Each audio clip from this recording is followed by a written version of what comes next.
പുണ്യമാസത്തിൽ 30 കർമ്മ പദ്ധതികളുമായി മലപ്പുറം മൈദിൻ അക്കാദമിയുടെ റമദാൻ ക്യാമ്പയിൻ. ലഹരിക്കെതിരെ വിവിധ പദ്ധതികളാണ് ആസൂത്രണം ചെയ്തിട്ടുള്ളത്. ഇന്നലെ നടന്ന ആദ്യ ഇഫ്താറിൽ 100 കണക്കിന് പേർ ഒത്തുചേർന്നു. അല്ലാഹു അക്ബർ.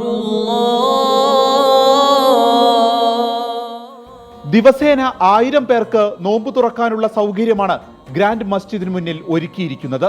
കൃത്യമായ മേൽനോട്ടവുമായി വളണ്ടിയർമാരും സജ്ജം.